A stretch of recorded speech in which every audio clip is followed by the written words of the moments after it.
All right, good morning, Facebook family and friends. This is your favorite Sunday school teacher, K. Edward Copeland, coming to you through the facilities of New Zion Missionary Baptist Church here in Rockford, Illinois. Today is the day the Lord has made, and we're going to rejoice and be glad in it. Looking forward to a great day of worship, but I'm really excited about this new series we're starting here in Sunday school. For the next 4 weeks, I'm going to be talking about conflict resolution. So whether you're watching this live or if you catch this later on in the day or later on in the week, as always, we want you to interact with us in the comments section. And if you're benefiting from this teaching, go ahead and share it on your own Facebook page. So we're going to give everybody an opportunity to take their digital seat and get your Bible, get something to write with and write on, and let's see if we can get going. As always, we're asking you to, first of all, check in by letting us know how you're doing today. That is to say, in a word or a phrase, where are you emotionally, where are you mentally this morning? Go ahead and check in to check your own temperature. Think about where you are and use your words. Try to be as descriptive as you possibly can. And then secondly, after you do that, go ahead and set your thermostat to praise, to gratitude. Go ahead and type in the top 3 things that you're most grateful for this morning. I'm grateful that God gave my wife and I the safe traveling grace. We went to go celebrate the life of one of our mentors, Dr. George Banks, down in Dallas, Texas, and God got us there safely, got me back safely, and we appreciate his care in that regard. I don't take it for granted anymore that I'm just going to get where I'm supposed to be. In point of fact, it's God's grace and mercy that tracks me down. It's his goodness and mercy that tracks me down, but it's his grace that gets me in and out. And so I appreciate him for that. And thankful just for, I don't know about you, but today I'm grateful for friendships. Thank God for all of my friends. And thank God for the fellowship, the love that we share.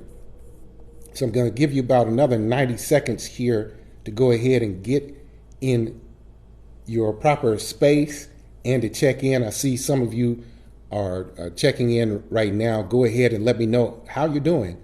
Where are you emotionally? Where are you spiritually? Where are you mentally today? And then go ahead and type in the top 3 things you're most grateful for. Today, I'm dealing with conflict resolution. So today, I'm going to talk about the stories we tell ourselves. I think next week, gee whiz, what did I just say? I just had it laid out in my mind. Today we're talking about the stories we tell. Next week, we're going to talk about the baggage we carry. Week after that, the lies we believe. And then the week after that, we'll talk about the truth that we need. So I'm really excited about this because I want to help us all to get a handle on how to deal with conflict. My daddy used to tell me, he said, son, you got to learn how to live with people because you're going to be living with people the rest of your life. And one of the things that inevitably happens when you're living with people is there's going to be conflict.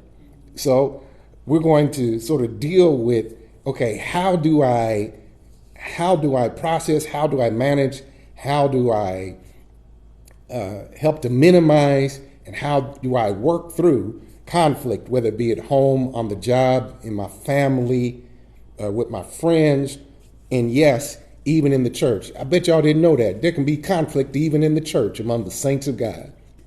Matter of fact, if you think about it, most of the New Testament, when we get into the epistles, after the Gospels and after the book of Acts, most of the epistles, that is, starting from Romans all the way up through Jude, most of the epistles, the bulk of the New Testament is written to Christian folk who are having conflict.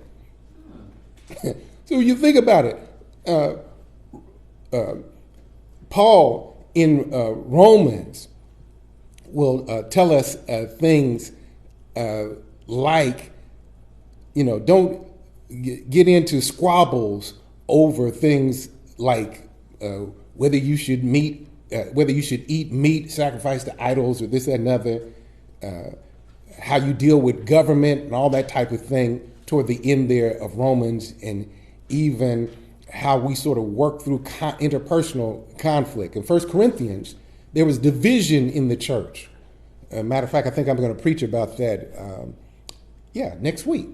I'll be preaching about 1 Corinthians chapter 1, division in the church, and how there were cliques in the church, and some mess was going on in terms of man sleeping with his stepmother, all that kind of, as in the church. Galatians, Ephesians, Philippians. Go through the New Testament, and Paul, as well as James, as well as John, had to write letters to Christian folk about the conflict that they were having. So let me just say this, and then I'm getting ready to get into this little lesson here because I'm excited about it. Conflict is inevitable. As long as you live with people, there's going to be conflict. Why is that the case? Because we are broken people living in a broken world, but that brokenness does not have to break us if we who are in Christ will learn how to process, how to manage, how to mitigate, how to work through the inevitable conflicts. And here's what I'm saying today. I'm ready to get on into this thing. That it's not what happens to you. It's not what's happening in the moment. It's the story you tell yourself about what's going on. It's the narrative that you create in your mind that is going to make the difference. And the good news of a gospel of Jesus Christ is that God is masterful at rewriting stories. It doesn't matter how that thing started. I'm talking about if you're having a conflict right now in your marriage, in your relationships, in your family, with your siblings, with your parents, with your children, on your job. Doesn't matter how the thing started. God can help you work through that thing, and he can turn it completely around. But you got to start with, how are you thinking about it? How are you processing? What is the story you're telling yourself about what is happening in your current situation? Now, I'm going to give you some practical tools in terms of how to walk through and work through this thing.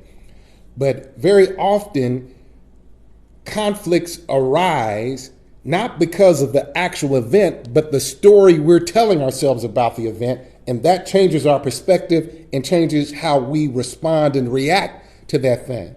I just happened, this is by God's grace, and I don't know if I'm going to read the whole thing, but when I go various places, if I find books for children, particularly for African-American children, I'll pick it up. And I happened to pick up a book last time I was in Chicago by an author named Tomiko Nettles. And the name of the book is What Color Suits You? I highly recommend it.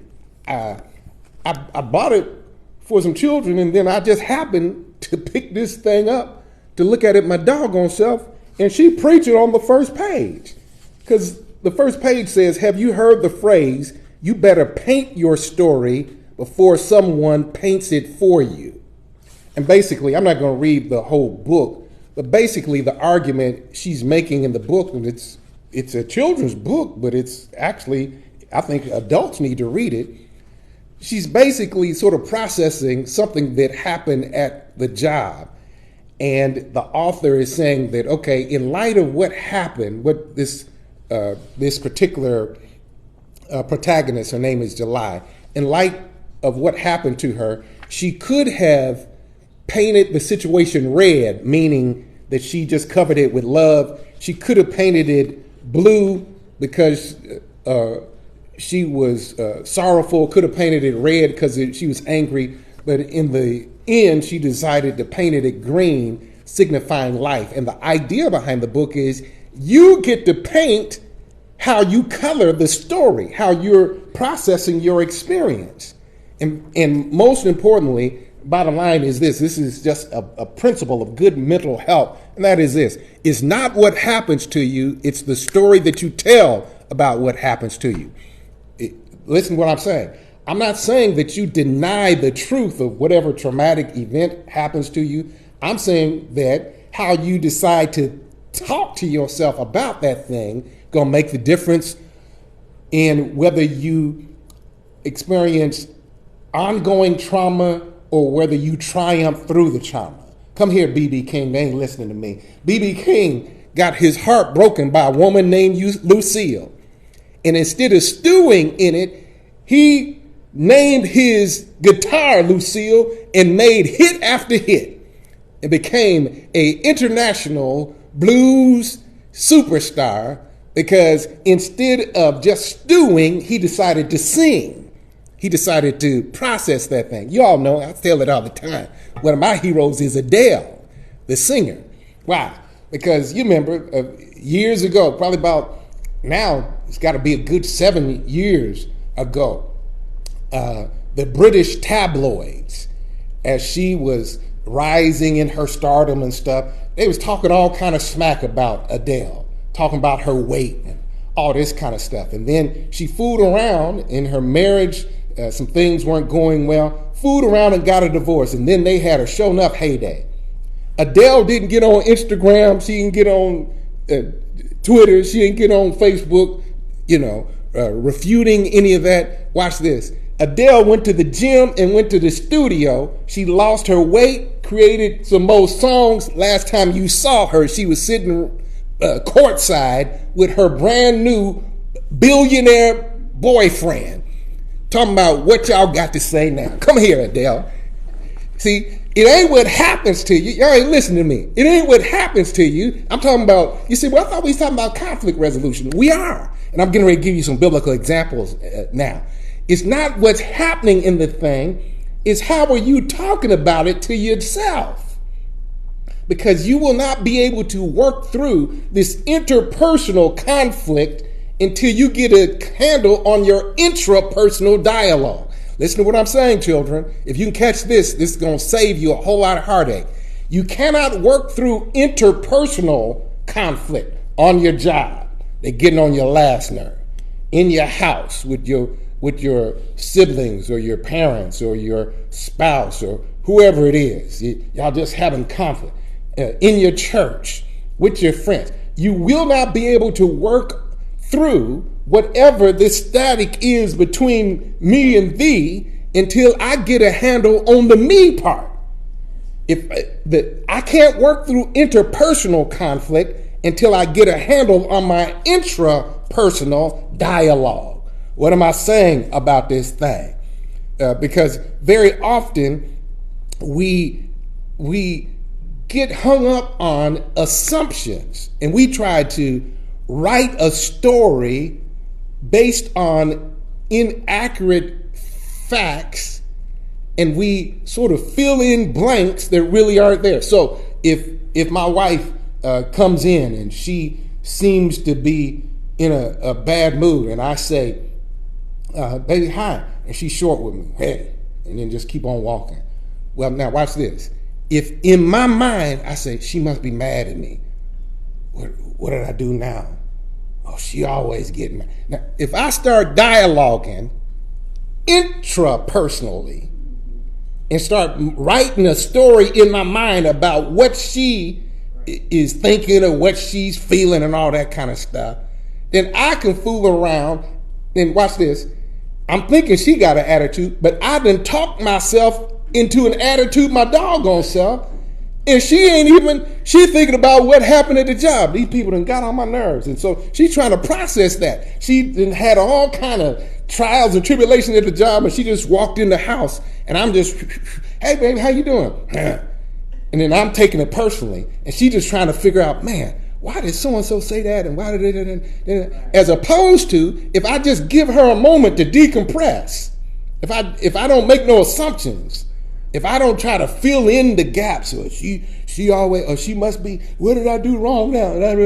If I don't do all of that and just give her a moment and say, well, let me just go ahead and take care of what I'm talking about. So, Lord, I don't know what's going on with her right now, but I'm going to give her some space. I go on about my business, whatever, and then come back around, and then guess what? 20 minutes later, she said, babe, guess what happened at work? I said, child, what happened? And then she just tell me all this. Now, here's the first point. I said all that to get to this one point. Now, I said I'll give you some biblical examples. The first thing we got to get a handle on, type this in, children, is clarity.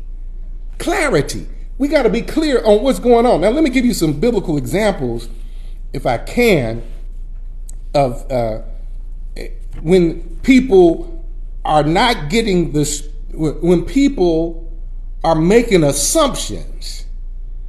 Turn first to Joshua chapter 22. Joshua chapter 22. Children, if you can get a handle on these principles that I'm going to lay out for you today, you can save your... I'm going to give you about $750 worth of therapy. And if you can pay attention, you might keep your job. You might save your relationships. And things will definitely be sweeter. Now, what happened in Joshua chapter 22? I want you to see something. Because the key word here is clarity. I want you to type in clarity. Did you type that in? I see some of y'all. I see my star pupils have already typed it in. But everybody else, type in clarity. Here's what happened in Joshua chapter 22. This is Joshua dealing with the Reubenites, the Gadites, and the half tribe of Manasseh. And what had happened is when Moses was still alive, as they were proceeding to get into the promised land, 2.5 tribes, they said, well, we want to stay on this side of the Jordan. We don't want to go over there because we have livestock and stuff, and this particular area is suitable for our profession, for what we do. And Moses said, well, no, we all going over there. And they talked it out, and Moses said, okay, tell you what, you can stay on this side, but when it's time for the other tribes to go conquer their land, you got to come over there and help them. And so sure enough, they said, okay, yeah, we'll do that. We'll go over and help them when it's time. I'm sorry, this is in Joshua chapter 1, and this is when Joshua reminds the Gadites and the Reubenites and the half tribe of Manasseh. Said, now remember, because Joshua picks up when Moses has died, he reminds them in Joshua chapter 1, he said, now remember, y'all said when it's time for us to go across the Jordan that you would come over and help the rest of the tribes to conquer their land. And they said, yeah, we're going to do that, man. We got you. So in chapter 22, what happens is Joshua tells them, look at chapter 22, verse 2. Joshua said to them, you've kept all that Moses, the servant of the Lord, commanded you, and listened to my voice and all that I commanded you. You've not forsaken your brothers these many days, but have kept the charge of the commandment, the commandment of the Lord your God. And now the Lord has given rest to your brothers as he spoke to them. Therefore turn now and go to your tents, to the land of your possession, which Moses, the servant of the Lord, gave you beyond the Jordan. So do you see where we are? Let me review again. So while Moses was still alive and they were getting ready to go conquer the land, the Reubenites, the Gadites, the half tribe of Manasseh, they wanted to stay on one side of the Jordan because it was more suitable for them. But Moses made them promise, okay, yeah, you got your land, but when it's time for the other tribes to go conquer their land, you got to go help them. They said, man, we got you. The beginning of Joshua chapter 1, Joshua reminded them. He said, now remember, you told Moses, because we can ready to go over here now. Moses is gone, but we can ready to go conquer the rest of the land. The Reubenites and Gadites, half tribe of Manasseh, they told Joshua, we got you, man. We remember what we promised, and we're going to do exactly what we said we was going to do. Here it is in chapter 22. They've literally done what they promised Moses, and they've done what they promised Joshua. Joshua said, man, y'all did what you said you're going to do. Now y'all going back across the Jordan and enjoy your land. God bless you. And so they did, but what happened is, if you look at this, jump down a little bit to verse 10, it says, when they came to the region of Jordan, which is in the land of Canaan, the sons of Reuben, the sons of Gad, the half tribe of Manasseh, built an altar there by the Jordan, a large altar in appearance. So they got over into their land and they built an altar. And I'm going to summarize the rest of it. You can, after I read these next two verses. Now, when the sons of Israel, look at verse 11. When the sons of Israel heard it, they said, behold, the sons of Reuben, the sons of Gad, and the half tribe of Manasseh have built an altar at the frontier of the land of Canaan in the region of the Jordan on the other side, on the side belonging to the sons of Israel. Watch this, verse 12. When the sons of Israel heard it, the whole congregation of the sons of Israel gathered themselves at Shiloh to go up against them in war. They said, wait a minute, what's going on? Well, you can read the rest of it. I'm going to summarize it. When the 10 and a half tribes, or the 9 and a half tribes on the one side of the Jordan heard that the 2.5 tribes on the other side had built an altar, they thought, oh, you're trying to go against God's specific provisions. You're trying to build an altar over there instead of coming to the central altar where we're all supposed to meet. You're trying to rebel against God. And so they got up in arms and they getting ready to go run up on the other tribes. They are going to go get them. And then look at verse 16. They asked him, said, man, what is this unfaithful act you've committed against the God of Israel, turning away from following the Lord by building yourselves an altar to rebel against the Lord? And then they reminded them, man, that's what's got us into trouble in the previous history. When people rebel against God, all of us get in trouble. And then in verse 21 through the rest of this, as a matter of fact, I just want to read one verse.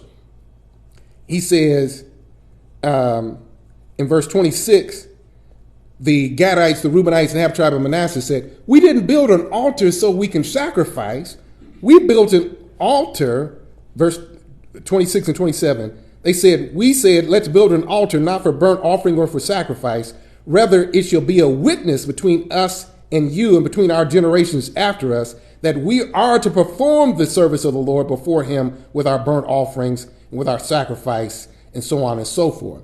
In other words, what they're saying is, we didn't build an altar to rebel against the Lord. We built an altar to remind our children and the future generations to come worship with the rest of y'all so that we will stay united as a nation. In other words, we didn't do this to cause division. We did this to make sure that everything was all right. Now, here's my point. The big group, the large number of tribes of Israel literally were going to come and wage war, and they would have waged war if they hadn't stopped to listen to say, man, why did y'all do what you did? Because their assumption was wrong. In point of fact, what they thought was the case, it was the exact opposite. The Reubenites, the Gadites, and the half tribe of Manasseh, they weren't trying to cause division. They were actually doing something to bring about unity. And when everybody got together, and this is one of my main moves as a pastor, when there's conflict and when there seems to be static, get all them jokers in one room. When you get in one room, now you can get clarity. So, man, you did this, and that means you was trying to say, no, that ain't what I was trying to do. Actually, what reason I did this was such and such. Say, oh, now what we got? Clarity.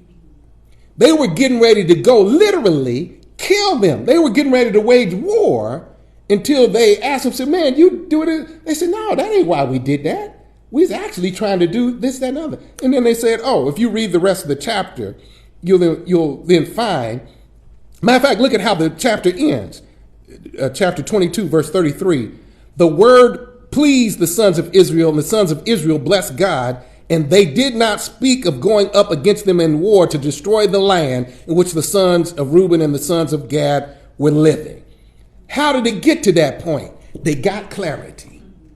Now, look at it. See, in verse 12, it says they gathered themselves to go up against them in war.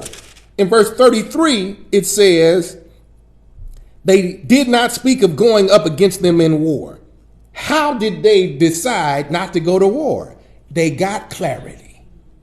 My brothers and sisters, see, sometimes the conflict that you're experiencing is a mirage because somebody's making assumptions about somebody else's behavior instead of getting clarity about what their actual intentions were.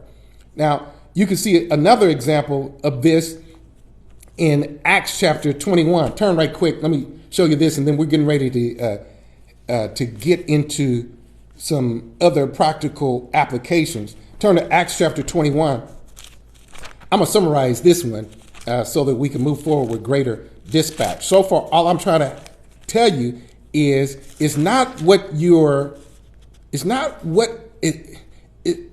the facts aren't the issue. The issue is what story are you telling yourself about the facts? The Gadites, Reubenites, half tribe of Manasseh, they did build an altar. That's a fact. But the story the other tribes told themselves at first was, oh, they doing that to rebel against God. They figuring to get us all killed. Let's go get them. That's what they told themselves. But then when they got over there and everybody got in the same room, said, man, why you did it? Said, man, we trying to unify. We trying to make sure that everybody stays together. It's all okay. Now that I got clarity, I can put my war clothes off. Well, what happened in Acts chapter 21? In Acts chapter 21, starting with around verse 27. Now, this is the opposite of what I just described. Now, Paul is in Jerusalem. I'm going to summarize this one. I'm just showing you where it is in Scripture. Paul is in Jerusalem, and the fellas in Jerusalem told him, said, man, we know you here, but, there's a lot of Jews here in Jerusalem who have heard that you going around telling the Gentiles that they don't have to circumcise their children, they don't have to follow the laws of Moses and this, that, and other. So tell you what, here's what we want you to do. We want you to show them that you're just pro-Christ, you're not anti-Moses. So here's what we want you to do. We got some fellas that are taking a vow, and why don't you join in with them and take this Nazirite vow? They've already shaved their heads and all this kind of stuff. And when the Jews who are slandering you see that you still, even though you're Christian, that you still adhere to some of our traditions, then they won't get upset. And, we can squash all this static. So Paul did what they told him to do, and he went to the temple to, finish up his little purification rite. But according to Acts chapter 21, verse 27 and following, when the 7 days were almost over, in other words, he took a vow that would take 7 days in order for him to complete this purification vow. When the 7 days were over, the Jews from Asia saw him in the temple.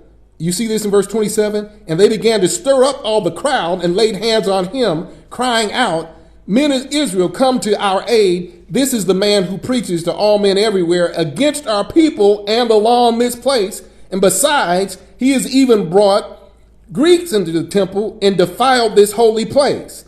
For they had previously seen Trophimus the Ephesian in the city with him, and they supposed that Paul had brought him in the temple.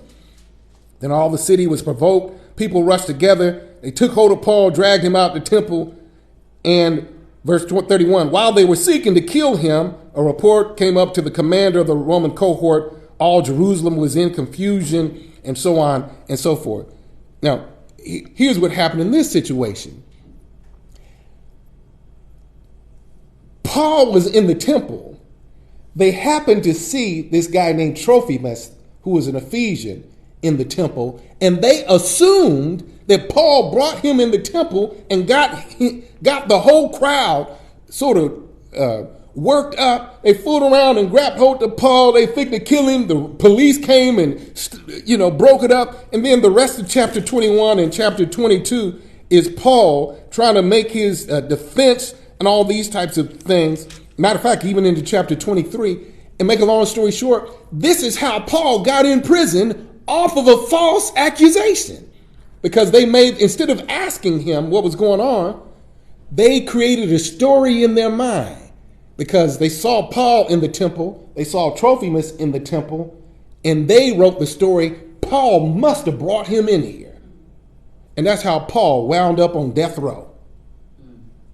Because somebody wrote a story. Now, it is a fact Paul was in the temple. It is a fact that Trophimus was in the temple, but Paul didn't bring him there. In point of fact, Paul was doing the opposite of what they were accusing him of. He literally went through all of this to try to prove that, hey, I'm not anti-Moses, I'm just pro-Christ. What happened in that situation? They refused to get clarity. Now, here's what I want you to do. I'm going to run through this quick because I want to I'm going to give you some scriptural references, but I want you to pay attention to the point I'm making. And the point I'm making is, in every conflict, let me say it this way, 85% of conflict can be worked out if you just get clarity. Let me give you some scriptural references. In Daniel chapter 3, verse 14, I'm not even going to turn to it. Daniel chapter 3, verse 14. Do you remember the story of Shadrach, Meshach, and Abednego? Nebuchadnezzar had set up, I'm talking about getting clarity on the job. Shadrach, Meshach, and Abednego had good government jobs, but part of the policy on that good government job was when you hear the music play, you're supposed to bow down to this statue that Nebuchadnezzar has set up. So sure enough, everybody else on the job, when they heard the music play, everybody would bow down. But Shadrach, Meshach, and Abednego, they were Jews and they have the conviction, we ain't bowing to nobody but God. And Nebuchadnezzar ain't God. So some people came to Nebuchadnezzar and said, man, do you know that your boys, Shadrach, Meshach, and Abednego, the dudes you done promoted over everybody else, they aren't following company policy. And when the music plays, they won't bow down. And if you read Daniel chapter 3, verse 14, you'll find something very interesting. Nebuchadnezzar called Shadrach, Meshach, and Abednego in, and he asked one simple question. He says, is it true that y'all ain't bowing down? In other words, he got clarity. He didn't just assume anything. Nebuchadnezzar said, okay, now I done heard this, but he got everybody in the room. He said, now, is it true what I'm hearing about you? If you on your job want to have any hope of resolving inter-office conflict, interdepartmental conflict, don't make assumptions, but at least ask the question that Nebuchadnezzar asked. He said, now, I done heard this, but is it true? Now, I'm going to give you an opportunity to explain what's going on. Now, in their case, they say, yeah, it's true. Our convictions don't match your company policy, and so we're going to go with our convictions. And in point of fact, we're actually willing to suffer the consequences of standing on our convictions. Because sometimes you're going to have to do that on your job. You're going to have to make up in your mind, okay, this conflict cannot be resolved because I'm not going to violate my convictions. If you're going to ask me to do something that goes against God, goes against my Christian convictions, I'm not going to do that. And sure enough, guess what happened? They had to face the consequences, but God got in that thing. And he worked it out so that when it's all said and done, even Nebuchadnezzar had to recognize ain't no God like your God. Why? Because in the midst of conflict, they expressed with clarity, okay, here's where the conflict is. It's a conflict of convictions. And we're going to stand on our convictions. And because they stood on their convictions, God worked that out. But here's my point. Even Nebuchadnezzar didn't make no assumptions. He said, man, I heard this, but is it true? And once they got clarity and clarified. So here's my point. On your job, have you clarified what is the source of the conflict? Is it a personality thing? Is it a policy thing? Is it a conviction thing? Is it a value thing? The only way you're going to be able to work through that thing is you got to get some, y'all ain't listening to me today, get some clarity. Get some clarity. I'm going to give you a couple of other ones that I'll make reference to, and then I'm going to move off of this. We already looked at Acts. Write this one down, and you can go look at it yourself. Acts chapter 15, verse 6. What happened in Acts chapter 15 is that the Gentiles were starting to, because of the ministry of Paul and others, Paul and Peter, Gentiles were starting to come into the church. And so what happened is that some of the people from Judea were going around spreading the idea, well, you can't become a Christian, you can't get saved unless you get circumcised. And Paul and Barnabas was, debating about that. Said, no, that ain't right. There's a conflict here, we need to get clarity on what the actual doctrine of the church is. So guess what they did? Acts chapter 15 verse 6 says, so the apostles and elders came together to look into the matter.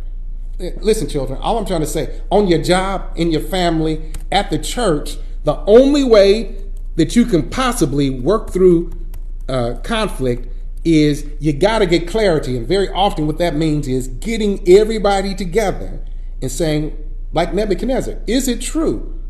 Number one, whatever I'm hearing, but if there's a sort of dissension, you got to clarify, well, what is the heart of this dissension?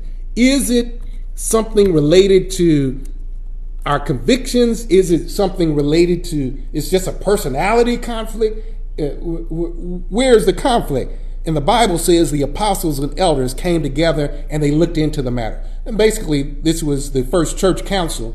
They heard from Paul, they heard from Barnabas, they heard from Peter. And once they got all of the information, then they said, okay, they resolved that thing and they got clarity and the church was able to move forward. If you're having conflict in your church, what's the conflict about? Is it personalities? Is it misunderstanding? You ain't going to find out till you get all them jokers in one room. And say, okay, now let's look into the matter. Let's figure this thing out. Clarity. Now, let me point out something else, and let's see if we can't move off of this. I've given you several different biblical examples. Actually, I didn't give you one about the family.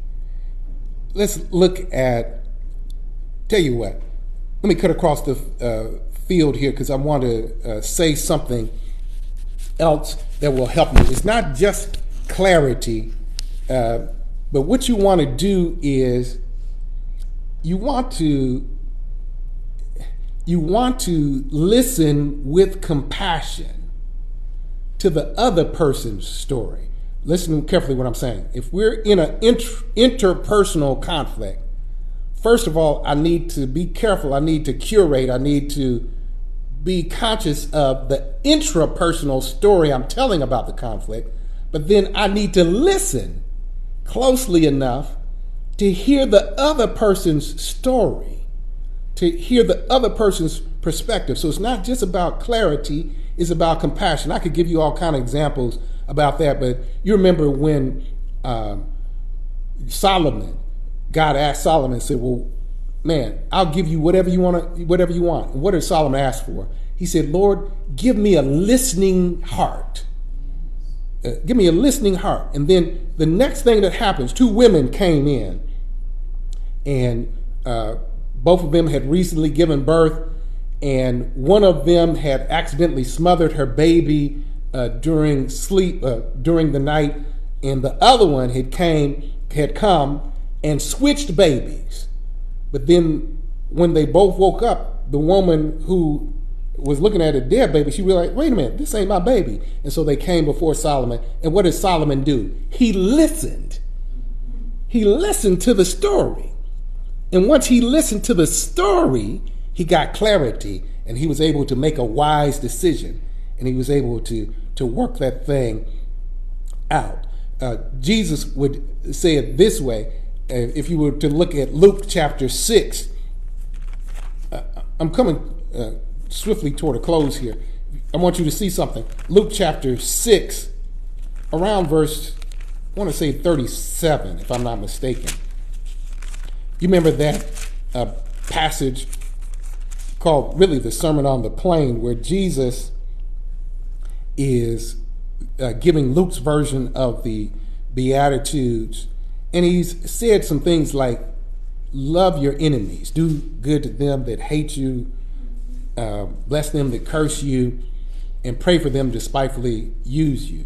You know what he's saying something there about having enough compassion and enough empathy that you give yourself enough emotional space so that even if somebody's antagonistic toward you, that you do what's right even though they're doing what's wrong, that you bless them even when they're cursing you, that you pray for them. But he says something very interesting in verse 37, Luke chapter 6. He says, don't judge and you won't be judged. Don't condemn and you won't be condemned. Pardon and you will be pardoned. Give and it will be given unto you. Now, usually verse 38, when we read give and it will be given unto you, we usually think about the offering. But if you read it in context, he's talking about giving people the benefit of the doubt, giving them another chance, giving them empathy. So when he says, judge not that you be not judged, literally he's talking about don't prejudge, don't create the story in your mind before you get all the facts. When he says don't condemn, he says don't relegate people to the worst place you've ever seen them. So sometimes conflict can't get resolved because we have frozen people in the worst space we've seen them in. And so now every interaction with them is colored by the worst thing we know about them instead of what we're dealing with right now. And so you remember back in 1947, well, I wasn't born until 62, but you are sort of coloring the situation with condemnation before you even get clarity. Jesus said, don't do that. Give people the benefit of the doubt. Give them another chance. Pardon and you will be pardoned. Give a joker another chance. Like you want God to give you another chance. See, you want God to judge you on your intentions, but you want to judge everybody else on their behavior. And you don't even want to listen to what they were trying to do. Jesus said, no. If you give what? Give the benefit of the doubt. Give people a clean slate. That is, you don't hold on to the worst thing they've ever done. If you give them another chance, guess what? If you give, it'll be given unto you. See, if I don't make assumptions on the job, then people won't make assumptions about me. If I bring clarity, guess what people will bring to me? If I find a way to create an atmosphere where I'm open to listen to what you have to say, guess what? People will give me that same. You'll get what you listen. You'll get what you give. And sometimes we're having conflict. Let me move toward a close here. So far, all I'm talking about is clarity and compassion. I want to give you another piece here. I have a whole lot more to say, but let's look at this idea of perspective. Turn right quick to Genesis chapter 50. We've done lessons on Joseph before. Let's look at Genesis chapter 50. I want you to see something here. Genesis chapter 50. And I'm going to end on time because I promised I would. Next week, man, look. All we've been talking about today is the stories we tell ourselves. Next week, I'm going to talk about the baggage we carry. But right now, let's stick with this story. And here's the idea I want to get across as we're looking at this. We talked about clarity. We talked about compassion. I want to sort of challenge you in this idea of perspective. As you get clarity and as you move in the compassion that only God can provide, it'll change your perspective. Look at Genesis chapter 50, starting around verse, and I give the verse to you around verse 19. Now, you would have to have read the story, but you remember the story about Joseph and all the trauma he experienced, all the conflict he experienced with his family. But you will remember over time, as later in life, Joseph got to interact with his brothers, even though they didn't recognize him. In the process, Joseph started getting more clarity about what actually happened. In other words, here's what actually happened. They was going to kill him. His brothers were going to kill him. They hated him so much. They were literally going to kill him. But his oldest brother, Reuben, said, no, don't kill him. He said, man, what Reuben had planned on doing, he said, look, let's just put him in this pit, because Reuben planned on, I'm going to calm everybody down so they don't kill him. If I can convince them to put him in this pit, when everybody's cooled down, I'm going to circle back around, get him out the pit, and then, he'll be delivered. So they put him in the pit, and while Reuben was gone, some slave traders came around and they sold him into slavery. Reuben came back and he was gone. He's like, oh man. Joseph never heard that part of the story until he got older. And as he got clarity, he's like, wait a minute. So it wasn't all my brothers. My brother Reuben actually tried to save me. He got clarity on that thing, and then that started softening up his heart. He cried, he processed his grief, all these types of things. And he got more and more clarity. Judah, if you read the story, Judah actually started, confessing some things, because Judah was the ringleader. But over time, watch this, Joseph didn't freeze Judah in the worst place he saw him, because if you remember the story, Judah is the one who eventually said, you know what, I'll trade my life for my brother Benjamin's life. Take me. I'm the guilty one. Take me. And when Joseph saw, okay, he's changed. That's the one who was going to kill me, but he's changed over time. He gave him another chance. Once he got clarity and God started working with his compassion for his brothers, his perspective changed. Till we get to the end of the book, what happened? After old man Jacob had died, Joseph's brothers said, man, he's gonna kill us now, because we tried to kill him. But they didn't know Joseph had gotten clarity and God had moved on his heart with compassion. So what happened?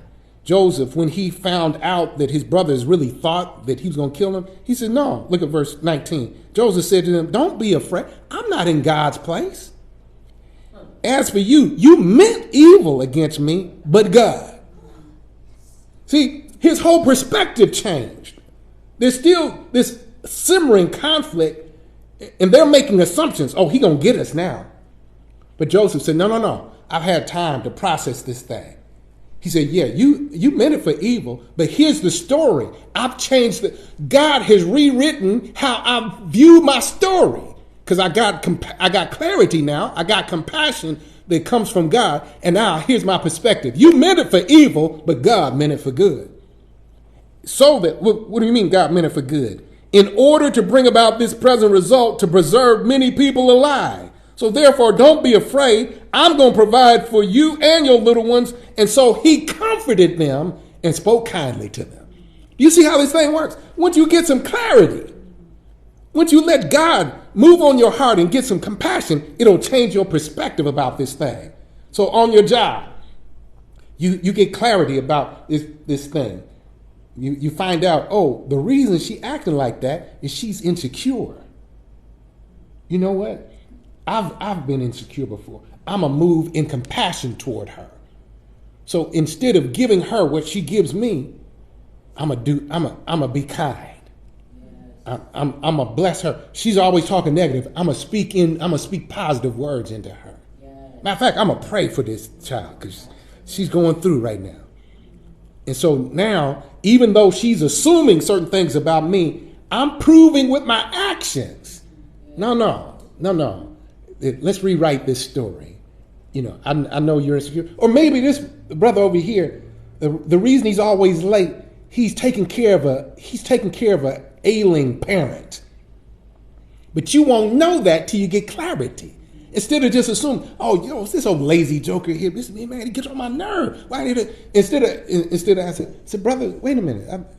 So and so, I noticed is something going on? You've been late for work, and we're trying to get this project done, and we're trying to work on this thing, and you don't seem like you don't get your thing done. Man, how can I help you? Tell me what's going on. He said, well, man, my father, man, I'm taking care of my father. My mother's sick. Okay, now you got what? You got clarity. Now you can have some compassion. Yeah. Now you can change your perspective. Say, now, what can we do to help? What do we need to do? Do you need to work from home, or do you, can I do this? How can I help? And now, because you didn't change your perspective, now you can start working that thing out. You can start. It ain't actually a conflict. It's just something that is worked. Something that you needed to get clarity on. Let me see so Joseph, he said, yeah, you meant it for evil. I'm not downplaying what happened. I'm changing the story I'm telling myself. Let me give you one more biblical example about this thing, and then I'm going to close this thing down. Turn to Job chapter 1. Job chapter 1. Job chapter 1. I want you to see something. In Job chapter 1, I got 4 minutes. Let's close this thing down. Job chapter 1. Now watch this. Sometimes you're bringing your trauma to the situation. And that's why there's conflict. It ain't the other person, it's you. Come on now. Don't freeze up now. Sometimes it's me.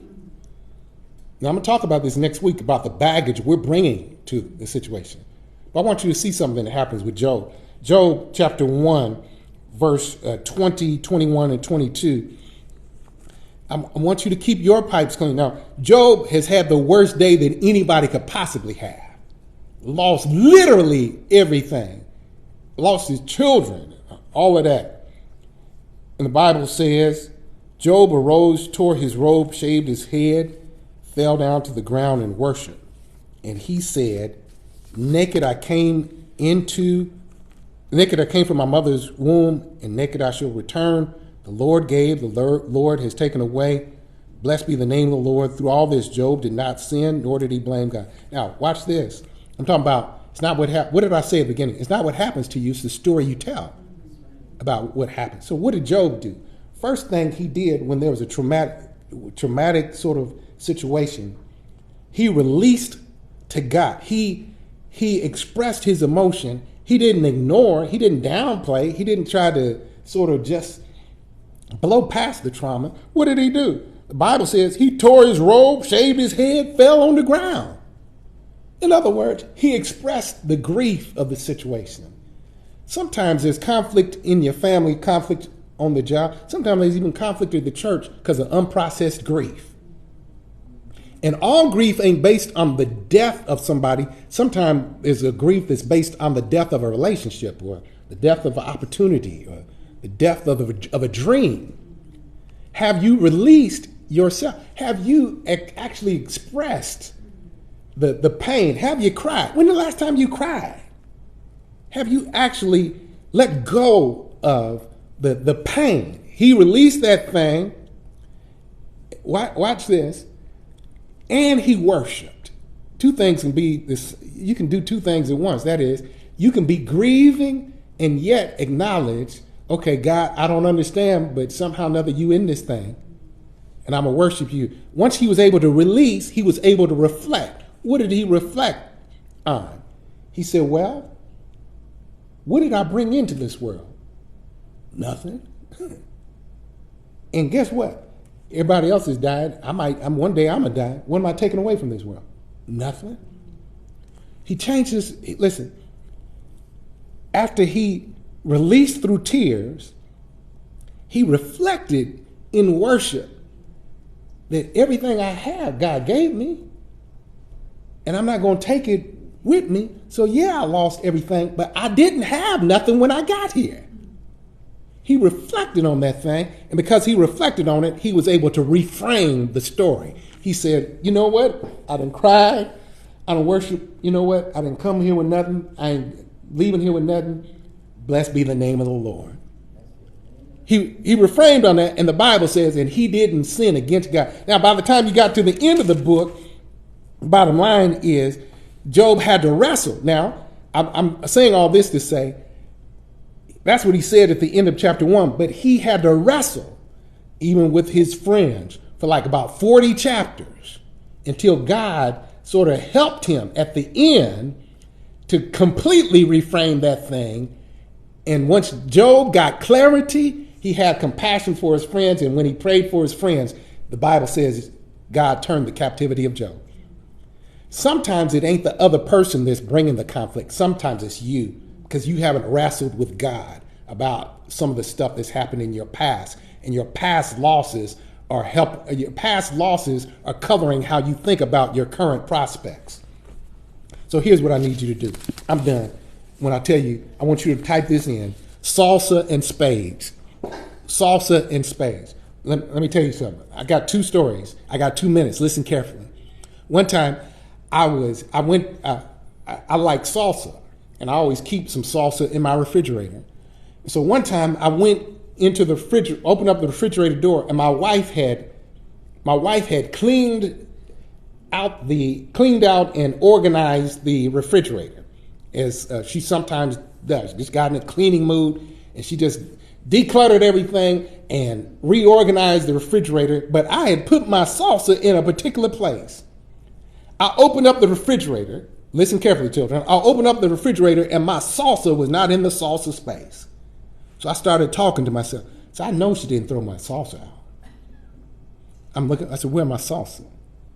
I said, "She done thrown out my salsa. Why would she throw out my salsa? She know when I come home, I'm gonna get my salsa. Why would she do?" I'm talking. I'm telling myself, I'm getting heated. Where is my salsa? Why would she always throwing away something? I'm getting hot. But I slipped up and talked to God. I said, "God, why would she throw away my salsa?" And the Lord, I don't know if you know this, if you talk to him, he'll talk back to you. I said, "Lord, why would she throw away my salsa?" And the Lord spoke to me as clearly as I'm speaking to you. The Lord said, "Dude, salsa? You getting hot about some salsa? You live 5 minutes from the grocery store. You can go buy salsa whenever you get ready. You had cluttered up the refrigerator. Your wife was just decluttering what you cluttered up. You mad about some salsa?" And the Lord went old school on me. I don't know if you know this. Back in the day, if the old folk didn't really think you were hungry, if you just wanted to eat something, they said, "Go get some water and go sit down." And so the Lord told me, "Go get some water and sit down." I said, "Okay." So I reached in the refrigerator to get my water, and guess what? Behind the water was the salsa. Salsa was there all the time, but I had to change my perspective. I had to get clarity. I had to deal with listen carefully, this is all I've been trying to say today. I had to deal with my inner dialogue.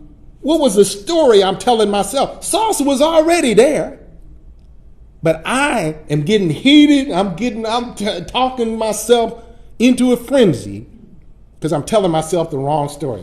Last story, I said spades, didn't I say spades? Me and Reverend Wyland Parks participated in the greatest spades upset in history. When I first moved here, he and I were partners. I won't tell the other names to protect the defeated. We were playing spades with 2 other brothers from the church, and we fooled around. We were going to 500. The other team had 454 points. We only had 150. But Reverend Parks, he didn't stop smiling. He was still calm. You know how Pastor Parks is.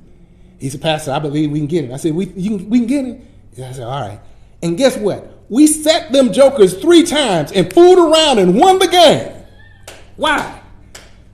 Because the perspective of my partner was, in this conflict, we can still come out ahead. Yeah. See, it's not what you got in your hand, it's who you partnering with. And if you got the right partner, listen, all I'm trying to tell you is, in the conflict that you're presently involved in, if you get clarity, have compassion, and have the right perspective, and if you have a little bit of patience, God can turn that thing completely around. Because it's not the hand that's been dealt to you. You got to recognize you got a partner. Yeah. And your partner says everything going to be all right. If you just hang on in here with me, you can settle. And you can run a Boston on these people if you will just let God work on your behalf. I got to let y'all go, children. I got to get ready to preach. I want you to come back next week. Today, all we've talked about was the stories we tell. Next week, we're going to talk about the baggage we bear.